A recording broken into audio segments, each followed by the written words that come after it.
My name is Benjamin Crockett, and I'm delighted to be here with my good friend, Father Kenny Ang. Hi, Ben.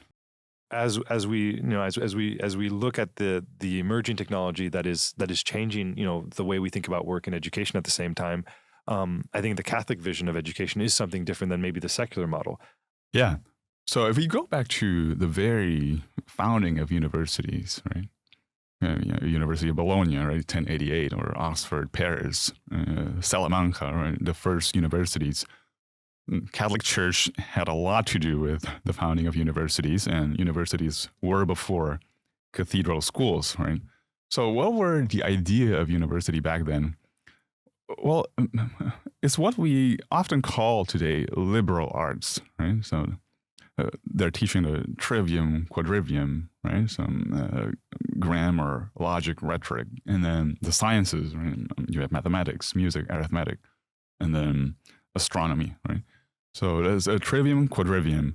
These are sciences that will make you free, hence the name liberal arts, right? So arts, sciences that free a human person to what? To do the good. Freedom is not autonomy, right? Freedom is the ability to do the good. I want to do, right? That's the idea of freedom. And if we fast forward to the 20th century, as you said, nowadays people go to college without thinking, right? And then, okay, I just want to get a paper, right? And that piece of paper that certifies that I've done this, and then I want to get a job, make money, etc. So the idea of education has been shifted towards, this is learning something practical to do, right? It's like learning a trade. Right? So it's no longer offering this freedom, right? At least in the idea of those studying. Right? How can we learn from, let's say, Trinitarian theology, so we can focus our education in its original sense? So, one of the greatest contributions of St. Thomas Aquinas was defining divine person as subsisting relation. Right. So what distinguishes the Father from the Son and the Spirit? Right? They're God, right? And they create together. Right. So what distinguishes a person from the other two? And the Father is paternity. Right. He's Father. He begat the Son. Right. And the Son is distinguished by this relation of filiation towards the Father, and the Father and the Son together spirate, right? Breathe the Holy Spirit. So it's the relation that distinguishes the divine persons. And we learn that in education, relationships occupy central place as well. Right? I had a professor back in Pamplona. He taught me moral theology, Jose Maria Pardo. He's a doctor as well, so he studied medicine before becoming a priest and theologian. I remember one thing he told us about his studies in medicine, right? Nowadays, he said, you have great books of medicine. You have books that connect you to the internet where you can find a three-dimensional illustration of a heart, right? So you have everything you want to study by yourself, okay? To self-teach yourself, right? Medicine. And so presupposing that the students who do study medicine are the greatest students, right? The brightest there. And what reasons do they have to come to class and listen to this doctor or professor talking about something they could learn elsewhere? So a classroom part has to be somehow novel, engaging, adding something. Otherwise, they would study better elsewhere. I mean, these are not lazy or slow students, right? They could do better elsewhere.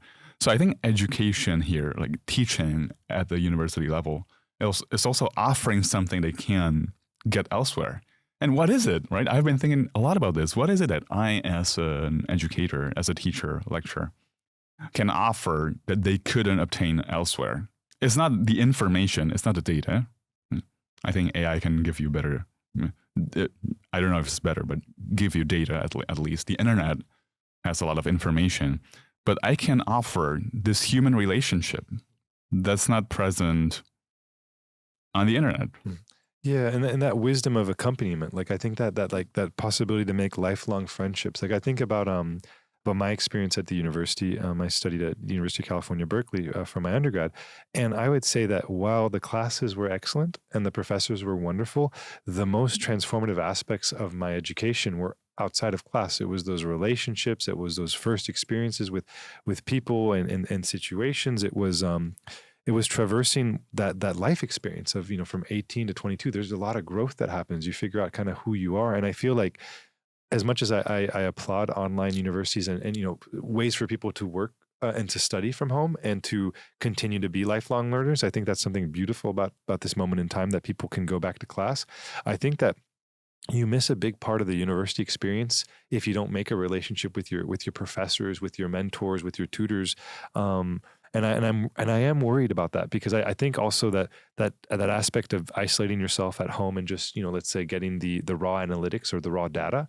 Like I see that also with people wanting to do remote working. While that's really comfortable and wonderful for a lot of things, I do think that shared experience is part of what it means to be human. And I am worried about that. And I think that kind of spirals into all the other issues, we look at when you mention, attention deficit, the ability to really work in a quiet space, like in a library, and read a book for a period of time and really like highlight and read that. Like, I feel like communication and relationships are things that the current younger generations are going to be struggling with, are things that they're going to really have to be working on. Oh yeah, even movies. I mean, people have difficulties watching movies nowadays because I used to be so excited to go to the movies. I was like, yes, a 3-hour movie, fantastic. Now we prefer like short form contents and everything, because you have to maintain your attention for 2 hours, 3 hours for a movie. And like a big screen, like movie theater, like that's absolute focus. Whereas now, like, I'll have a small, home cinema, but I'll also have my cell phone, and I'll also have maybe my computer out. Like, there'll be 3 screens going on, and people. I mean, I love that selectivity of being able to choose what you want, but at the same time, there has to be a moment where there's an absolute, like there's an, like you go to mass, it's like, okay, it's phone turned off. I'm absolutely focused. Classroom, I'm absolutely focused on the professor. Cinema, theater, whatever. Like I'm focused on the art form. Do you, Father, where do you think? Because I feel this is another thing I heard as I was preparing for this interview. There were a lot of teachers, and I think this is probably more in like primary school and secondary school education, where the teachers also feel that because the formation that typically used to happen in the household is not happening as much as it used to, as families fracture, as kind of the kids coming from broken households, it's much more common. They say that the teachers are finding themselves having to do a lot of other things outside of just teaching mathematics or history class, and that of course then spirals into the issues surrounding cell phones, smartphones, all that stuff that kind of contribute to more pressure and anxiety on children, isolation, because what used to be a day at the park is now a day at home by yourself, as we're all zooming in together doing. Do you find that also at the graduate level and at the university level that students are having, by and large, a more difficult time just focusing on the material? Yes, I think so. Right, you're right, because family is supposed to be the first school, right? The first place where you get educated, you get to be explained how we live, right? Yeah. And then there's so many people who don't obtain this first primary education in the family, as you said, right? And yeah, I was gonna jump into what you said earlier as well, that when we were in the period of COVID, right, we got really excited about all this online thing, right? Oh, we can actually attend our classes online, right? We can have this online session, webinars, and everything. Now, at least me personally, I don't despise online meetings, right? I don't despise online encounters, but I long for in-person events, right? I think experience like, COVID, I don't want to say it's good, but it teaches us a lot of things. It manifests what we really value as human persons. Oh, we value this in-person encounters, right? And this is very important in theology, right? There's an expression actually in Italian that's very descriptive of this. This is not good, okay? It's teologia fatta a tavolino. Fatta a tavolino. It's probably can be translated into English as office theology, right? Like a theology done at an office, right? Sitting Probably you might look really hardworking, right? You're thinking about one thing, but you're isolated.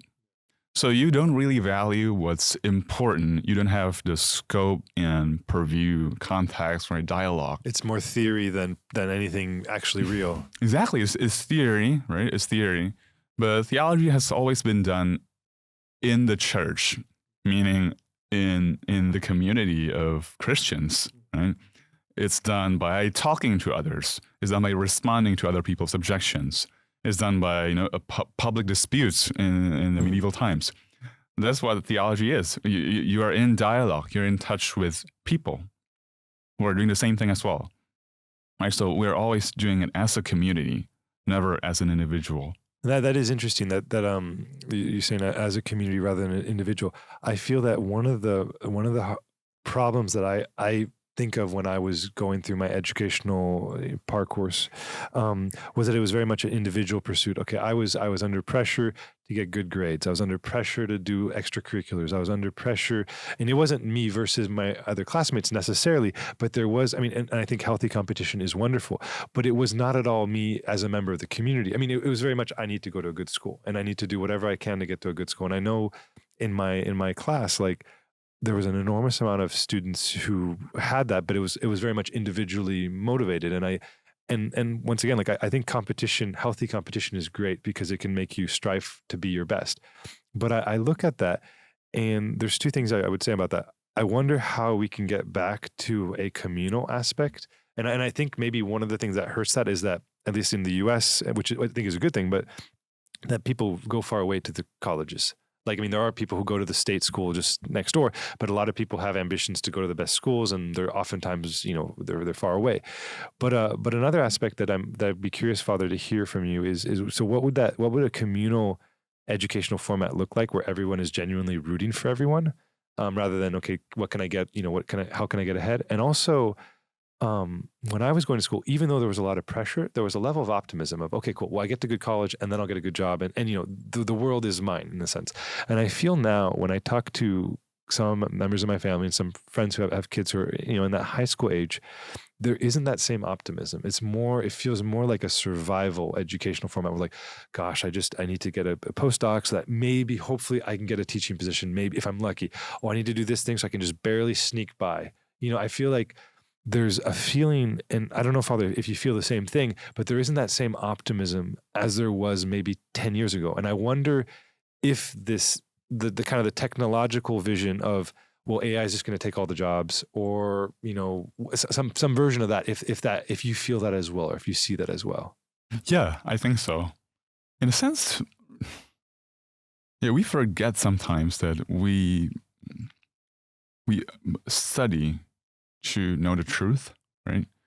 Truth is something to be pursued for its own sake, right? And I think we are acquiring unconsciously this utilitarian vision of education, right? Oh, I got to do this because and when this education does not guarantee me getting that, objective, then I lose passion, I lose interest in education in itself, right? So I think, of course, we got to be very practical. We got to survive in the world, get a job and everything, right?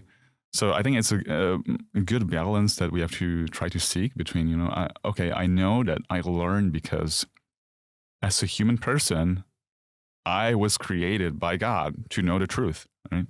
That's one of the basic human instincts. Thomas Aquinas says it. And then we want to know the truth. Nobody likes being lied to, right? And that's a basic human instinct, like looking for food, right? So personal survival of the species, etc. So we want to know the truth, and that's why I learn. Now, our grading system sometimes is not very helpful, is it? So there's a lot to say about this, right? I read an article not a very long time ago about ungrading. So an author, I think in the States, if I'm not mistaken, is proposing ungrading, right? Not grading your students. Instead, we can let them decide the grade they want at the beginning of the course. And then the task of the teacher is to help that student achieve that grade. So I want to get a B, right? Oh, I want to get an A. Then, okay, let me help you. So if that student, the teacher says that, oh, you get a B, you wanted an A, but you get a B. It's not like I'm punishing you, but you could have done a little bit more to achieve your goal, right? You wanted an A, right? So it's like helping the students is a great idea, I think, in an ideal world, right? And in our current world, well, at least we have systems in place, etc. But I think all teachers, every teacher, can at least do something in order to focus the grading not on the result, but on the process. Right? So, education or learning, a course, right? A university course, for example, is getting from point A to point B, right? Okay. What's the objective here? Okay, I want to help my students know the Trinity better, right? That's the goal, right? Know the Trinity better, and then not only know it conceptually, right, academically, if you want, but also know how knowing the Trinity better can change your life, change your prayer life, change your social life as well. So that's the goal. And then getting from point A to point B is where I want to grade, right? Okay, how are you progressing in this? Now, this is very abstract, and every person is different. So I think dedicating time to every student is also important, right? And this is where at least I try to shift my methodology to this direction. And Father, do you think as hopefully with AI, teachers will be able to dedicate more time to their students with busy work, admin stuff, streamlining some of those tasks with AI. We hope at least that AI is going to permit them so that the teachers can shine a light more on the students' needs. Do you, on the practical level today, how are you using AI? Are you finding it being a useful tool to streamline those tasks so that you can dedicate more time to the students? Of course. Yeah, I guess I use AI every day for different things. For translating something, for example, that's a task I use AI for, right? Because it does quite a good job in translating text, right? Or writing emails to students or to colleagues and everything. Drafting a good email is just as important as having an important message, right? Because when an email is ambiguous, it's not clear, then people will be asking you again, and it's a lot of back and forth that really consumes your time. So I use AI for that as well, for a lot of just administrative tasks, right? Dividing my students into groups, right? And then for proofreading as well, AI is, I find it useful for proofreading text. Before you might pay somebody to do it for you, right? But now you have AI to help you with it. It's very helpful in this direction, I think. And then, as you said, it helps me dedicate time for students in ways I did less before. Mm-hmm. Right?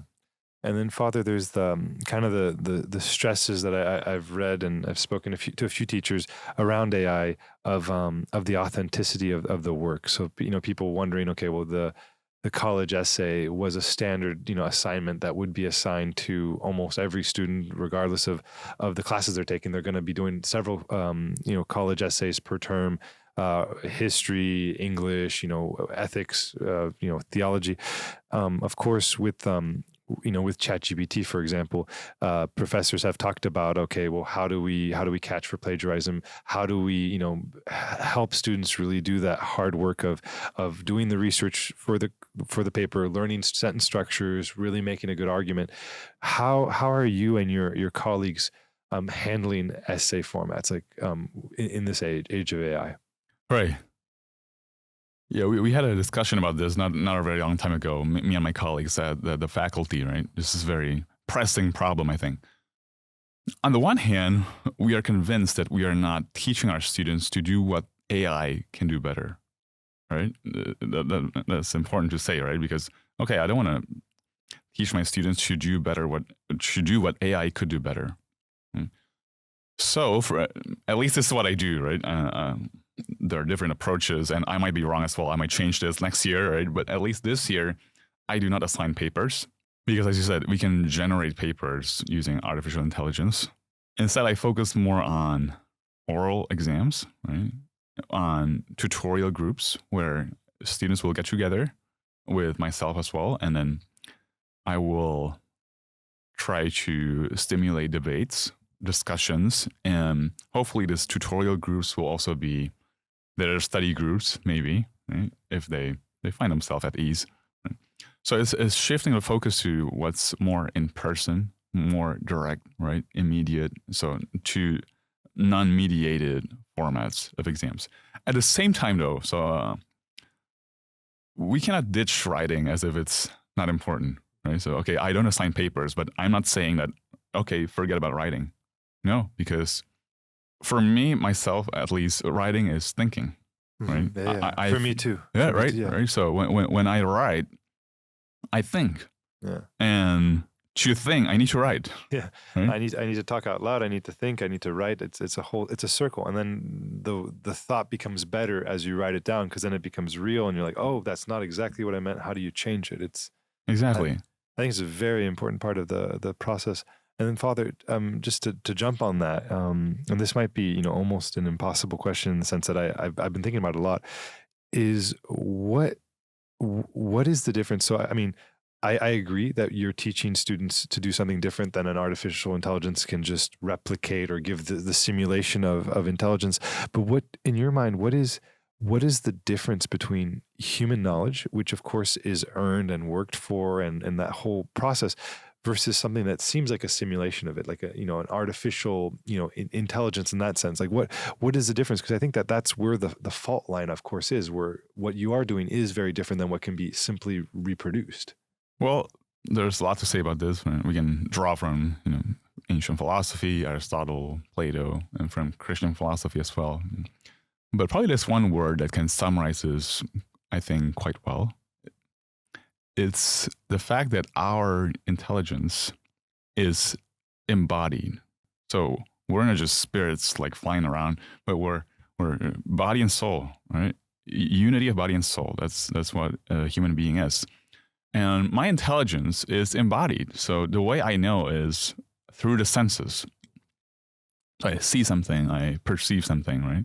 I hear something, and then I abstract from what I earn from my senses a concept, right? That helps me know the reality. That's the way human thinking, human intelligence works. And AI is not embodied, so it's never experienced, it's never touched anything, right? It's never scraped its knees and all that. So it's embodied, and therefore human intelligence is also relational. And the way I know something is through relationships with things, with persons, with people, right?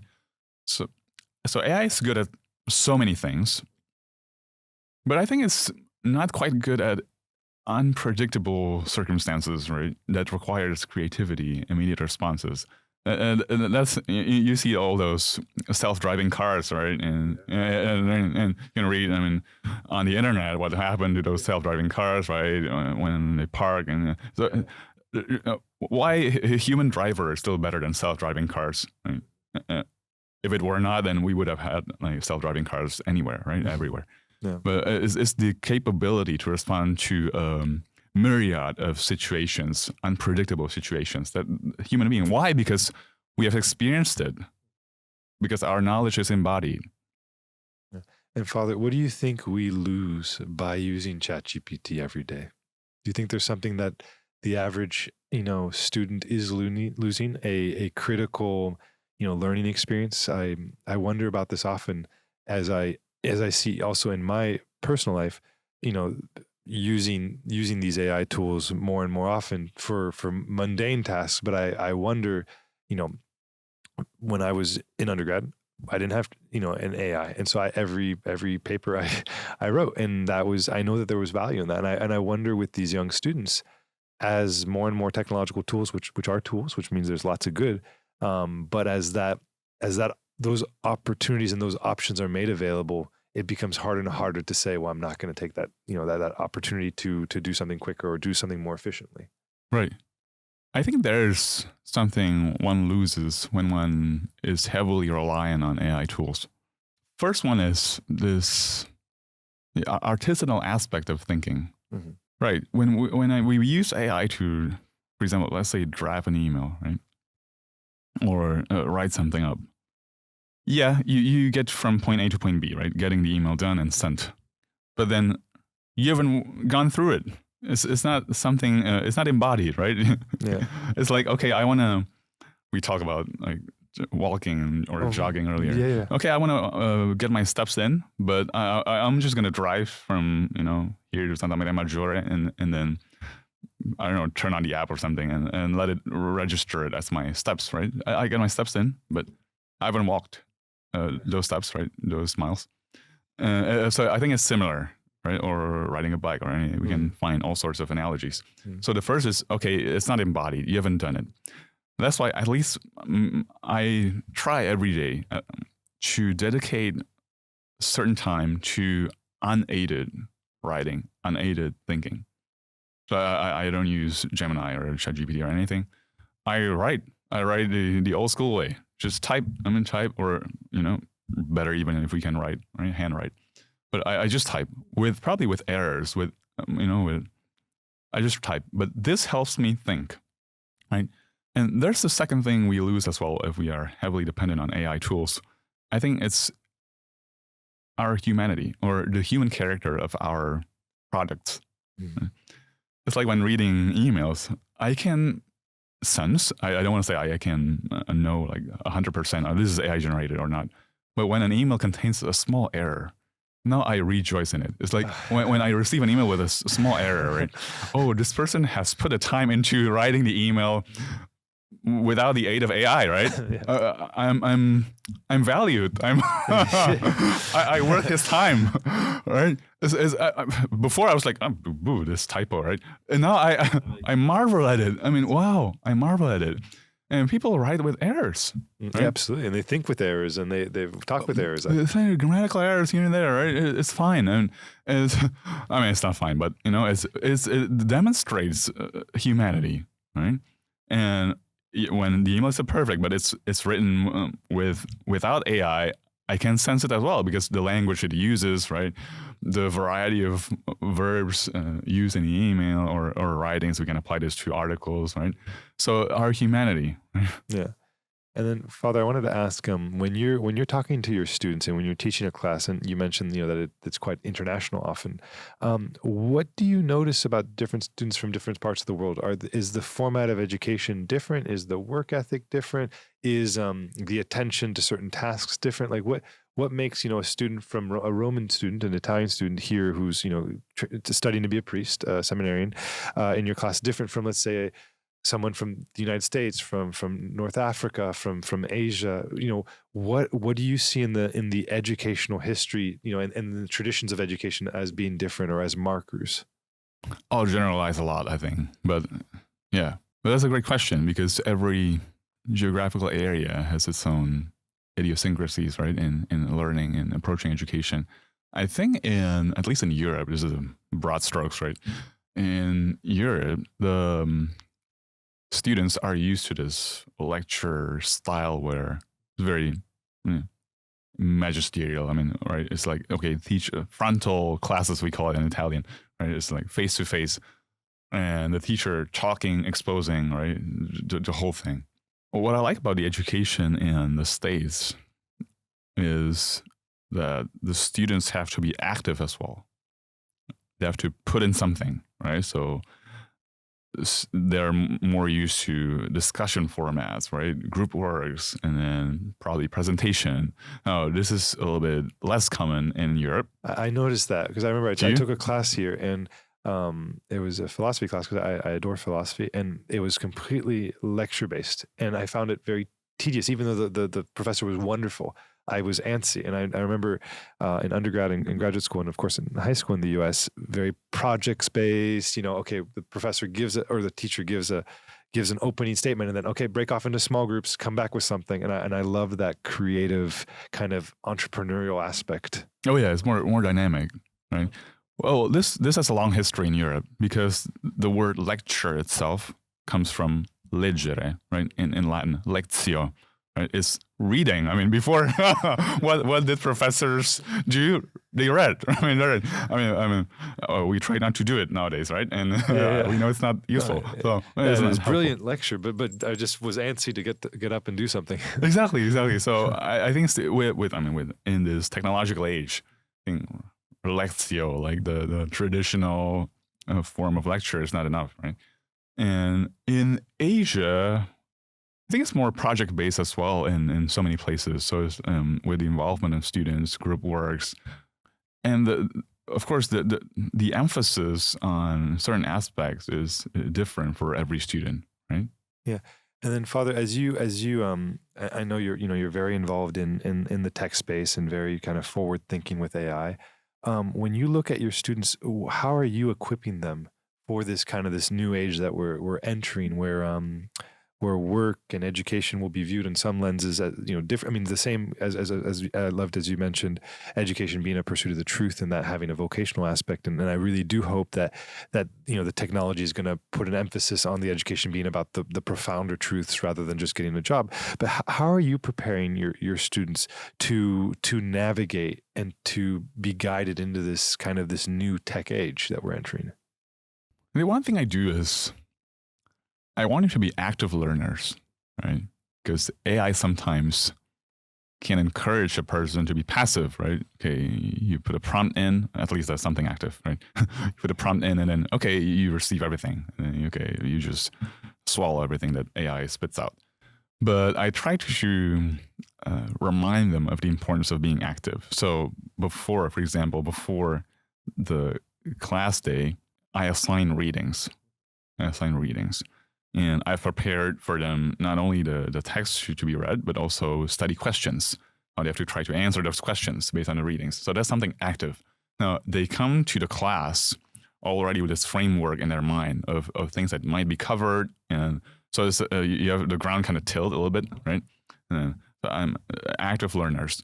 And at least me with the ordinary professor, my boss at the university, who teaches Trinity as well, we discourage really, just putting the PDF of the text into AI and then have it generate a summary.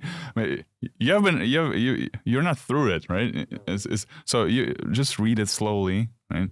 So we do encourage this artisanal thinking, right? Reading, digesting a text, being in contact, in touch with sources, right? Primary sources. I think that's important.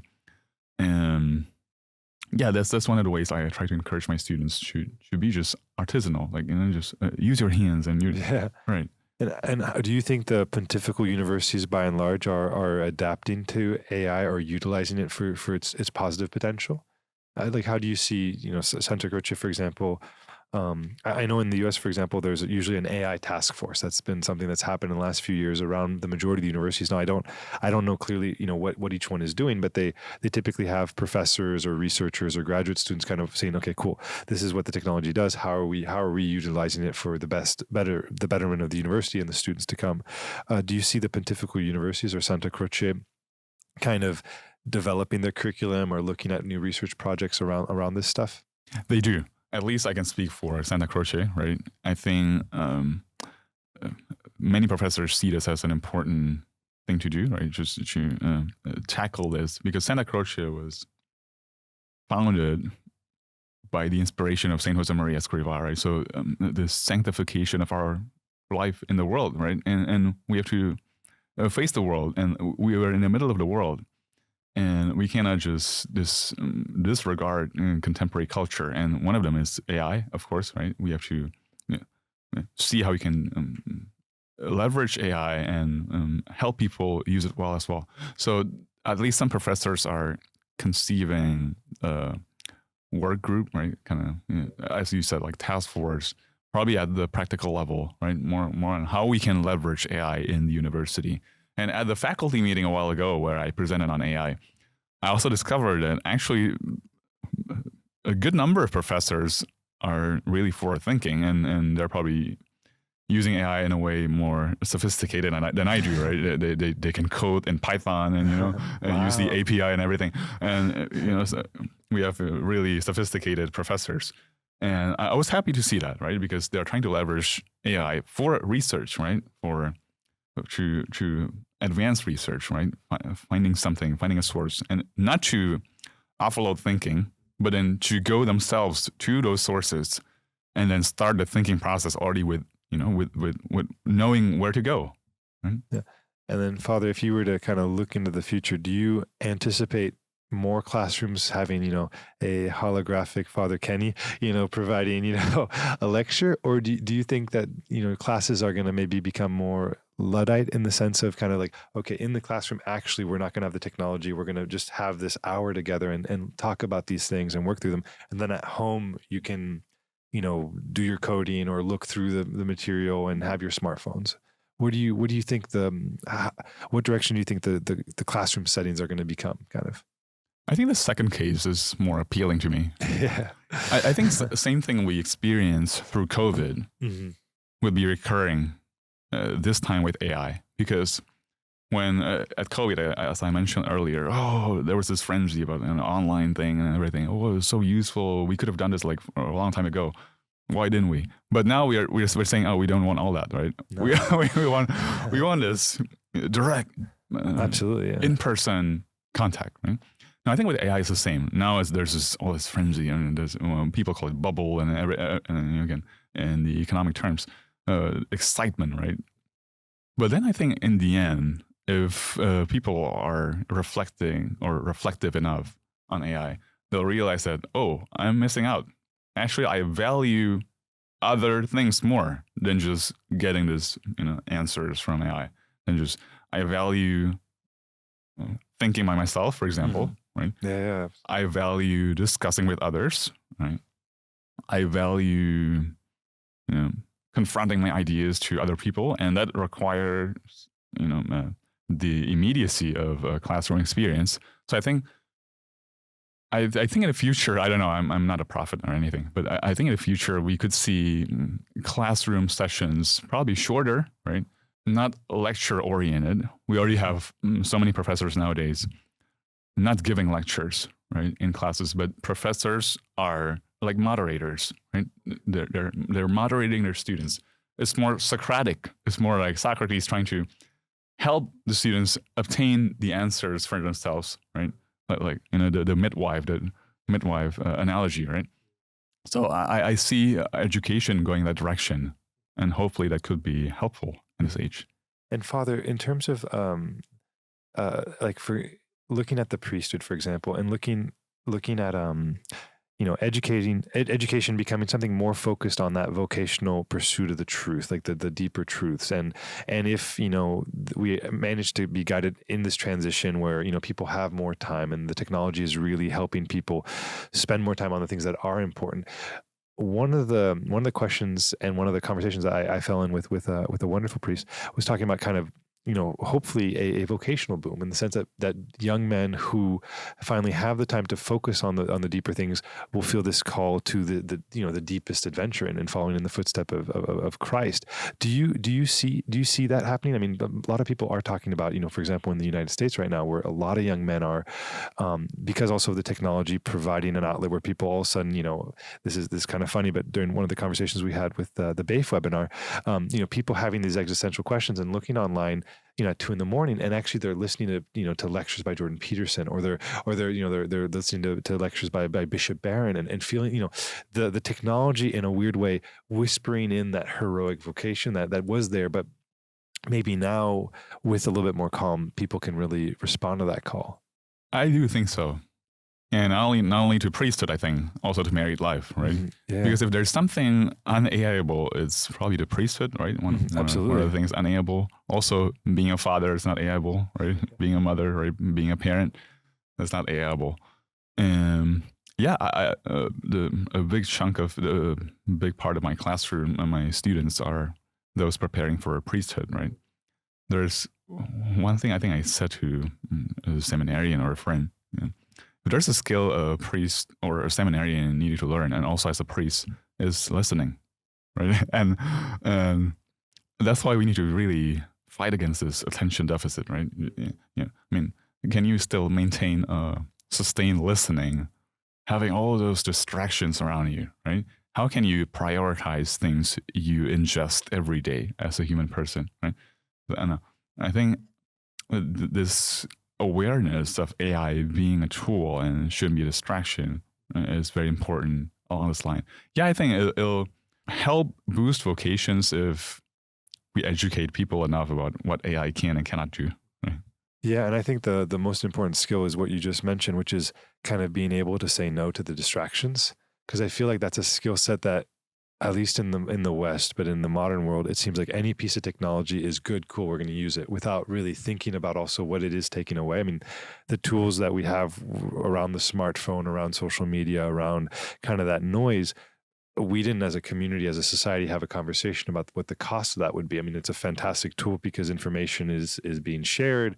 There's a horizontal kind of level of information where it's not just vertical, where there's just a few outlets. It's great that people have the ability to share, to talk, and all that stuff. But the cost is that it seems like people, A, can't really have a real conversation anymore, don't know how to listen, and can't really focus. And I don't really know how you build those skills in when there isn't much in the society that is encouraging that. I mean, there's the interior and there's the church, but Right, right. And sometimes parents are the worst, right? Because it's something you learn at home, but then you see your parents all engrossed in the phone, right, during meals. And that's not very helpful, is it? So, yeah, learning to focus. And I think people are not naive because there's this rise of, for example, dumb phones. Have you, right? I mean, people are not naive because they see that, oh, smartphones are not helping me anymore, so I'm going to switch to dumb phones. a flip phone, a A traditional flip phone, yeah. right? Nokia, right? No Wi-Fi. No, Just, no yeah, just, Wi-Fi, right? call and text. That's it. Yeah. Exactly. I know actually a fraternity of priests. So it's a community of priests, right? Based in Italy, right?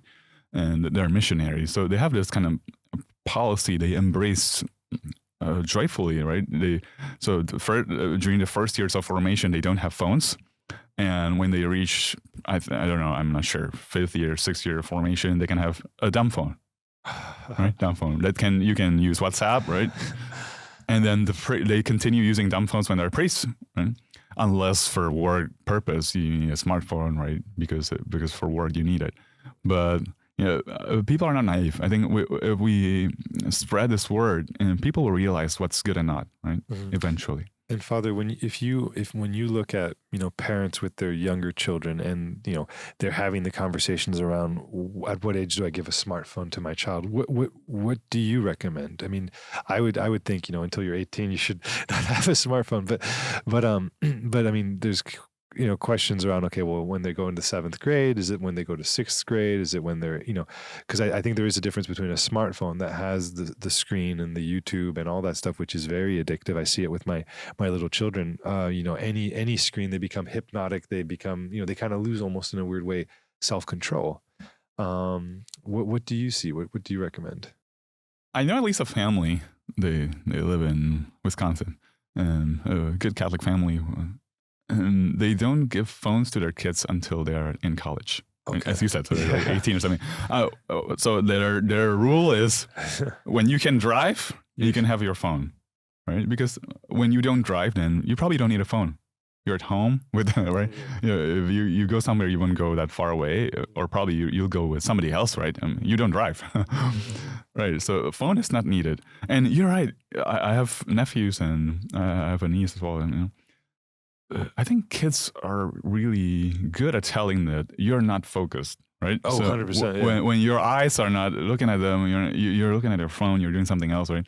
They're good at detecting attention deficit. Right? Yeah. They're very good at it, and they actually long for that attention. Right? Oh yeah, the exclusive attention they want. They don't want the distracted. Here, dad is texting while he's listening to me, but he's not.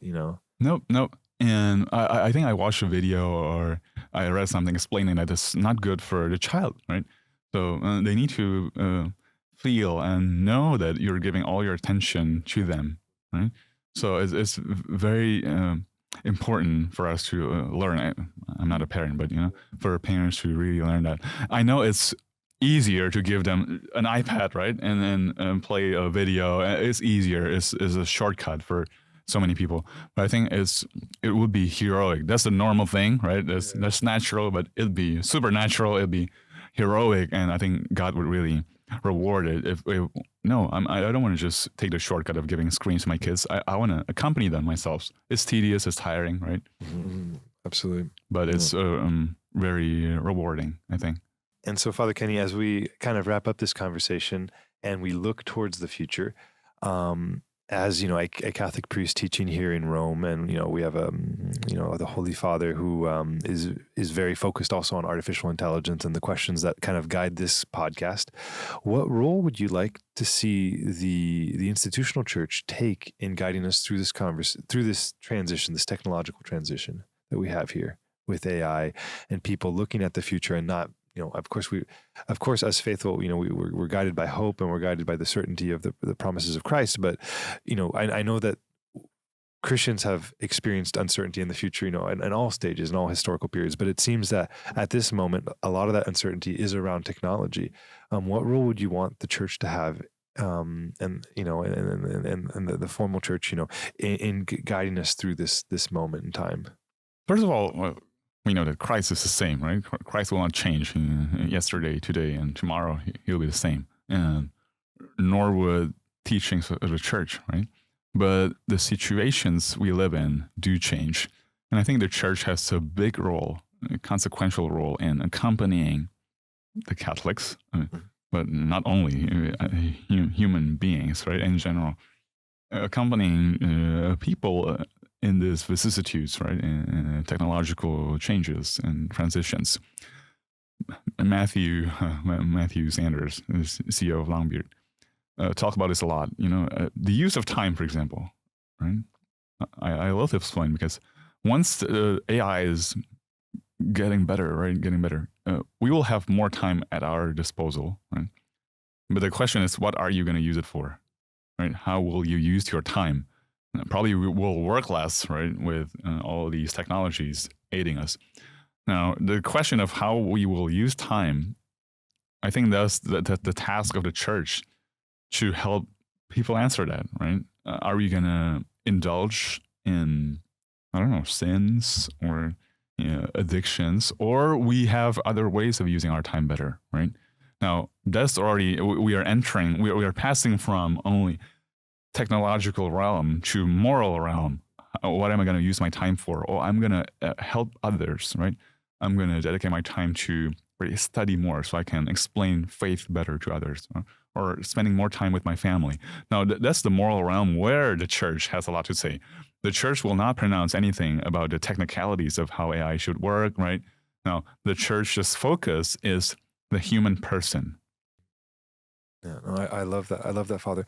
And as education has also, changed over time, I think of, the educational formats, in the 1800s and the 1700s, it was very much about, aristocracy, being formation of the mind and all that. And then you look, down the centuries to much more of a formational kind of apprenticeship role. And then now, with the liberal arts, with the private universities that are, really cultivating kind of the social studies and all that, things have changed. How do you see education changing and adapting with this technology? Do you think that, with that more time, we're gonna focus more on the formation, the moral virtues, the philosophical and the theological, deepening our understanding of that? And do you think also that there will be a path where people are more in apprenticeships and more in, finding technical skills for the technical problems they're facing? I think both. You mentioned a very good point there. Apprenticeship, right? I see so many news headlines that go something like "Go blue collar," right? with all these AI, right? Now, who are the first to lose their positions or jobs? I think entry level, white collar jobs, right? Yeah. At the moment, is that right? Am I right? 100%, yeah. Right. So people say, "Go blue collar, be a plumber or something," right? There's something. I said artisanal, right? On something, apprenticeship. I love that framing, yeah. Right, Yeah. just something you can do with your hands, right? Meaning handwriting, right? Communication skill. Oh, I mean, that's another big topic we didn't touch, right? How you communicate will distinguish you from others, right? So I think education should go that direction. At the same time, I think there's another shift, right? Because education will also deal with technology, right? And then we have to educate our students how to use technology well. And in this realm, I think the shift will be from forming just generators of content, because before our focus was, hey, you need to generate contents, right? You're a journalist and you learn how to write news, write articles and all that, right? But now I think with so many noise around us, right? So many fake news as well, or deep fakes. what we have to form people to be good at is how to evaluate content, right? Not only to generate content, because I think AI is pretty good at generating so many things, right? Now, how you evaluate even the contents generated by AI, for example, that's going to be fundamental. Mm-hmm. And then, Father, last question here. Are you optimistic about the future? What gives you hope? Future in general? Future in general, and vis-a-vis, kind of the arc of the conversation with technology, AI, education, and I'm thinking specifically of the young high schoolers who are getting ready, to do their applications this fall for university, and who are wondering, what future they're going to be, applying for, in that sense. There's just a quick note. In a previous conversation, we had a young man from Boston who saw an advertisement. And the advertisement was with AI robots, and they were saying, "Don't hire humans." We might have spoken about this, but the advertisement was specifically, "Don't hire humans," and these were very human-esque AIs, and they were of course making an advertisement for that AI company to do your coding and to do all that stuff. But this young man went to his professor, who was a priest, and he said, "What's the point, Father? I'm a good student. I'm in a good college, but there's no way. You look at the advancements in AI generated code in the last couple of years, and it's phenomenal now. I mean, it's not perfect, of course, but it's, most entry level coders, are in competition now and trying to justify their role. And you look at that trajectory in the other fields, obviously technical fields are easier for an AI and for, kind of a mechanistic mind to replicate. But this young man was very, very depressed. And you look at the AI chatbots and, the amount of online relationships that people are having where they're not with people, they're with AIs. You start to look at that, and that is, I'm optimistic in the sense that I think that, of course, the good will outweigh the bad, and I feel that genuinely, and I'm very excited about kind of how technology can help the human condition. But this young man was very, very nervous, and I think justifiably so. And I think I look at my son who's almost 4. And I look in the next, let's say 14 years, when by the time he's 18 and he's applying for college, I'm like, well, what is the world going to look like? And of course, I'm optimistic, and I think that the work that we're doing is wonderful. But there are a lot of people who are looking at the future with that trepidation, with that sense of anxiety, and because of course technology is moving very, very quickly, it is hard to find the markers. And I wonder with you, Father, as someone who works with university students and who of course is looking at this through the Catholic lens, where what gives you hope, and also are you genuinely optimistic about the direction we're going in with all of this? I think my answer is yes and no. No, because I don't believe in progress for the sake of progress, right? And like, there's this current of thought where they think that things will always go for the better, and not always. I think probably my father is better than me, right? It's not like I don't believe in progress for the sake of progress. And looking at the situation right now, there are a lot to be worried about. 100%. Yeah. Right. So as you said, I think I don't have to underline this enough, right? No. The state of our church, of the faith in society, right? Of different currents of thoughts, and not to mention wars and everything. A lot to worry about. So on the one hand, I'm not optimistic. On the other hand, I am optimistic in the sense that I'm hopeful, because I'm a Christian, and Christian hope, I'm the good we are aiming at is God Himself, right? Heaven, and He will help us. Not only because of that, but mostly because of God's help, of course. But then there's another factor I also considering, is that there are good people, to just speak broadly, right? Good people, faithful Catholics, and good probably doesn't have to be Catholic, right? There are good people in different parts of the world, and somehow we're going towards a better direction, right? We're thinking about how things could be better, right? We're thinking about how we can face this challenge. But the thing is, we're not connected, right? I think it's very important to build a network nowadays, because, okay, you can be good, but if you are alone, then you won't be able to tackle all these challenges, right? Civilization threatening challenges, right, that AI poses or other things pose. So I think we got to build this network, right, of good people going together, right? And for Christians, this is also a means for bringing the faith, right, of giving witness to our faith, right?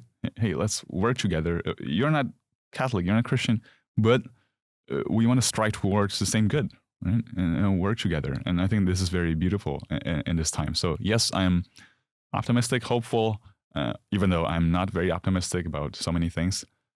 But we have a lot to work on, and I think God will always help us. That's our hope. Beautiful. Well, Father Kanyang, thank you so much for this conversation. Thank you, Ben. Thank you. I've enjoyed it.